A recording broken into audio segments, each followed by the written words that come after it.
안녕하세요. 요가 강사 예령입니다.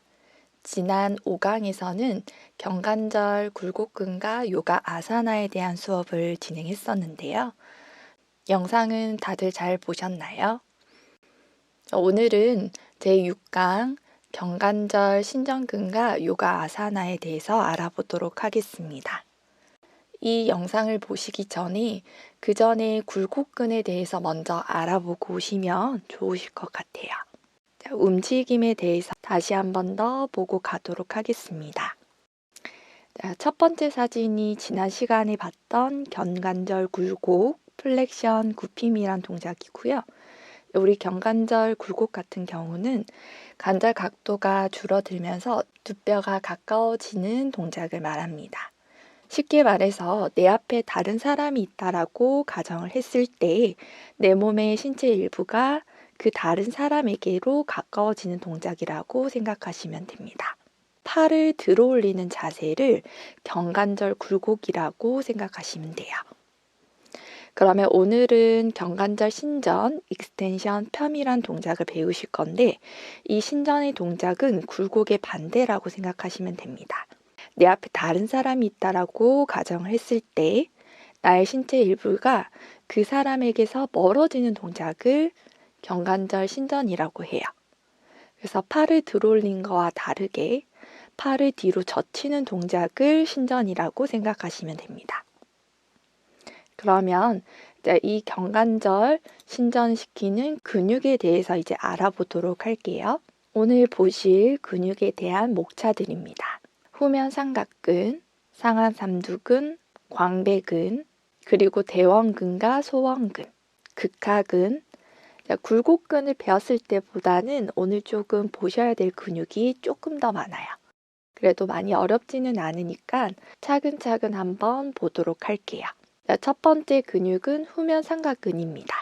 지난 시간에 우리가 배웠듯이 삼각근은 하나의 근육인 것 같지만 사실은 전면, 측면, 후면 세 개의 근섬유 그룹으로 나누어져 있습니다. 그래서 지난 시간에는 파란색으로 되어 있는 전면 삼각근에 대해서 알아봤다면 오늘은 뒤쪽에 좀 잘 보이진 않지만 화살표로 표시된 이 근육을 후면 삼각근이라고 합니다. 근육이 시작되는 부분은 견갑극이고요. 근육이 끝나는 부분은 상완골의 삼각근 조면입니다. 이 삼각근은 전면, 측면, 후면 모두 시작되는 부분은 다르지만 끝나는 부분이 상완골의 삼각근 조면이에요. 조면이라고 하면 거친 면이라고 말씀드렸죠. 그래서 근육이 너무 매끈한 부분에 붙어 있게 된다면 힘을 쓸 때마다 근육이 미끄러질 수 있다라고 생각하시면 돼요. 그래서 상완골의 거친 면 부분에 삼각근이 부착되어 있다. 라고 생각하시면 됩니다. 당연히 작용은 견관절을 신전을 하고요. 그리고 수평 외전, 외회전을 하는 역할을 합니다. 후면 삼각근을 조금 더 자세히 한번 볼게요. 자, 이거는 우리 뼈대를 오른쪽 약간 뒤에서 대각선으로 바라본 모습이네요. 보라색으로 표시되어 있는 부분이 근육의 기시점과 정지점을 보여주고 있습니다. 그래서 밑쪽에 넓게 길다랗게 되어 있는 부분을 견갑극, 후면 삼각근이 시작되는 부분이라고 생각하시면 돼요. 끝나는 부분은 상완골의 삼각근 조면. 자, 이렇게 근육이 시작되고 끝나는 부위가 조금 더 명확하게 보이시죠? 이 위치에 따라서 이렇게 후면 삼각근이 부착이 된다. 자, 다음 보실 근육은 상완 삼두근의 장두 부분이에요. 우리가 앞 시간 5강에서는 상완 이두근을 배웠었는데 이두라는 부분은 머리가 두 개인 부분이라고 말씀드렸어요. 근데 여기서는 상완 삼두근, 자, 위팔에서 머리가 세 개인 근육이라고 이름이 지어졌어요. 자, 상완 삼두근은 팔 후면에 있는 유일한 근육이고요. 세 가지 머리 중에서도 화살표로 표시된 장두 부분에 견관절을 신전하는 역할을 하게 됩니다. 그 이유는 보시면 여기 그림에서 보시는 것 같이 색깔이 다 다른 근육이 이제 하나의 그룹으로 되어 있는 걸 보실 수 있으실 거예요. 자, 왼쪽, 오른쪽, 그리고 뒤편에 약간 어두운 갈색으로 되어 있는 부분까지 자, 세 가지 그룹으로 나누어져 있는데 자, 유일하게 화살표로 표시된 상하삼두근의 장두 부분만 견갑골에 붙게 됩니다. 나머지 두 근육은 상완골에 붙게 돼요. 그렇기 때문에 경관절의 직접적인 움직임을 관여하는 근육은 상하삼두근에서 장두 부분이 해당이 됩니다. 다음으로 보실 근육은 광배근입니다. 넓은 등근이라고 하고요. 자, 이렇게 그림에서 보시는 것과 같이 광배근은 허리 전체를 덮고 있는 모습이고요. 상체에서 가장 큰 근육이에요. 그래서 모양을 보시면 큰 삼각형 모양의 근육이고 등 아래에서부터 시작해서 위로 올라가면서 가늘어지고 그리고 좁은 힘줄을 형성해서 나중에는 파란색으로 점선 동그라미 되어 있는 부분 상완골에 부착이 됩니다. 이 근육은 조금 특별한 점이 있다면 근육이 시작되는 부분은 등 쪽에서 시작해요. 몸의 후면에서 시작을 하는데 이제 쭉 근육이 위로 올라가면서 가늘어지고 좁아지면서 몸의 앞면인 상완골의 이두궁구에 근육이 정지하게 됩니다. 그래서 뒤에서 시작해서 앞에서 끝난다라고 생각하시면 되고요. 광배근의 정지점이 앞쪽에 있기 때문에 근육이 과하게 단축이 되게 되면 어깨를 말아서 라운드 숄더를 야기를 하기도 해요. 그리고 팔을 머리 위로 만세하듯이 올린 상태에서 광배근이 힘을 쓰게 되면 몸통을 위쪽과 앞쪽으로 밀어내는 힘을 쓰게 됩니다. 그래서 이렇게 되면 결국에 요추의 신전과 측근도 만들기도 하는 근육이에요. 그래서 광배근은 작용이 당연히 경관절 신전, 그리고 내회전, 내전, 견갑골 하강, 하방회전을 하는 역할을 합니다. 광배근이 잘 발달되어 있는 사람을 쉽게 볼 수 있는 경우가 수영 선수들의 등을 보시면 조금 더 이 광배근의 발달을 잘 보실 수 있어요. 광배근은 굉장히 크고 강력한 근육이기 때문에 이 근육이 발달하면 이제 좁은 허리에서부터 넓은 어깨까지 V자 모양이 만들어집니다. 그래서 수영을 할 때, 자유형이나 접영을 할 때 가슴을 눌러서 내리는 동작에 있어서 이 광배근의 수축이 굉장히 큰 역할을 한다고 해요. 자, 우리가 광배근까지 한번 봤고요. 그 다음에 보실 근육은 대원근입니다. 대원근은 그림에서 보시는 것과 같이 근육이 시작되는 부분은 견갑골 하각의 외측연 에서 시작을 하고요. 조금 전에 보셨던 광배근의 정지점과 거의 같다라고 보시면 돼요. 대원근이 용어가 테레스 메이저라고 되어 있고요. 테레스라는 용어는 둥글다라는 라틴어에서 따왔대요. 이 대원근은 조금 전에 보셨던 광배근의 동생이라고 불리는 근육으로 이 또한 몸의 뒤쪽에서부터 시작해서 앞쪽으로 끝나는 근육이에요. 광배근이 섬유와 수평으로 놓아져 있다라고 보시면 됩니다. 그래서 역할도 비슷해요. 경관절 신전, 경관절 내회전과 내전의 역할을 하고 있습니다.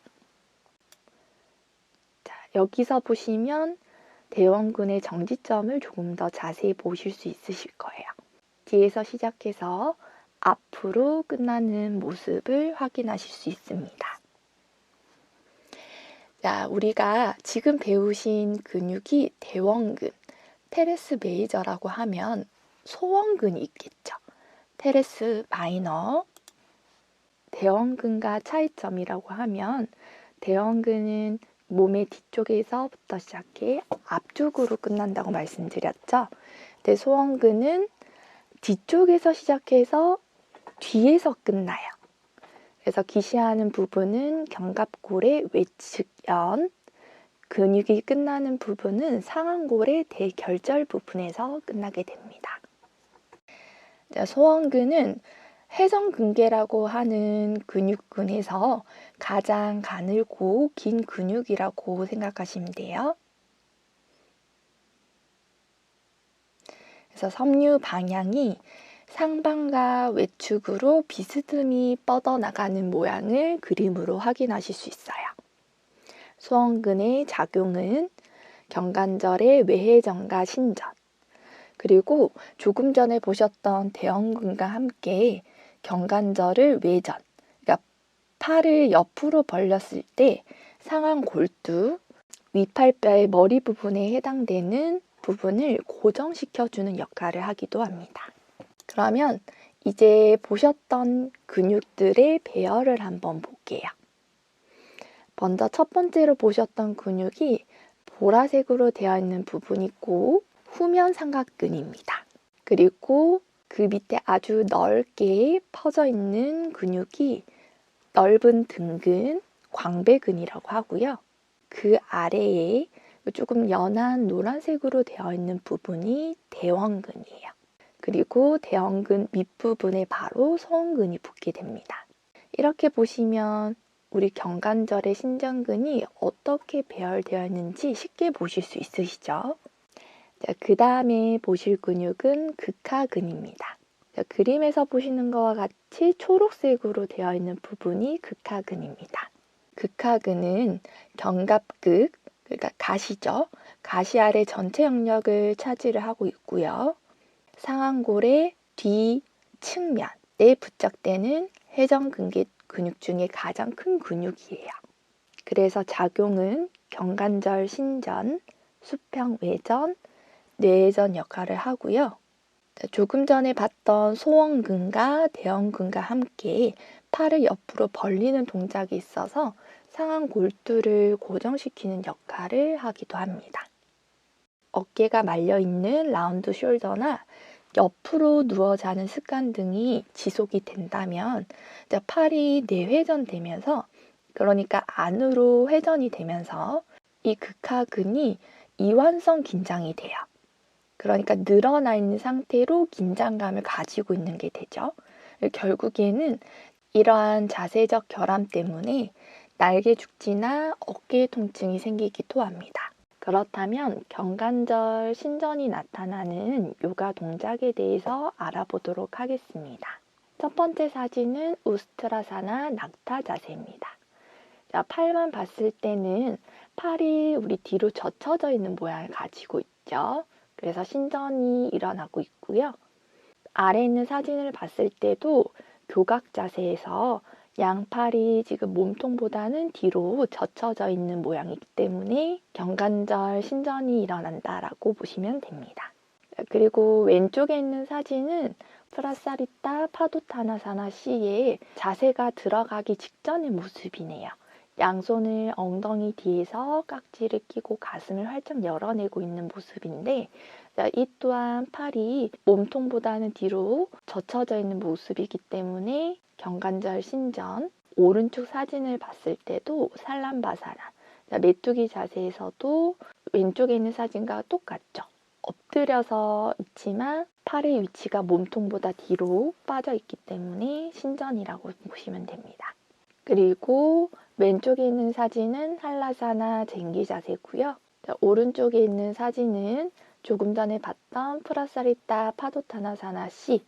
상체를 깊숙이 숙여 내려갔을 때도 몸통과 팔을만 봤을 때는 어깨 관절에서 신전이 일어나고 있는 것을 보실 수 있습니다. 그리고 양손을 깍지를 끼지 않더라도 파르스 보타나사나, 우리가 양손을 등 뒤에서 손목을 맞잡거나 혹은 양손으로 팔꿈치를 맞잡거나 혹은 양손을 등 뒤에서 합장하거나 말씀드렸던 팔의 모양이 다 경관절 신전이 일어남을 알 수 있어요. 그리고 오른쪽에 있는 사진에서도 우리 살람바사나에서 양손을 등 뒤에서 깍지를 끼지 않아도 몸통보다는 팔이 뒤로 젖혀져 있는 모습이 되어 있기 때문에 신전이라고 보시면 됩니다.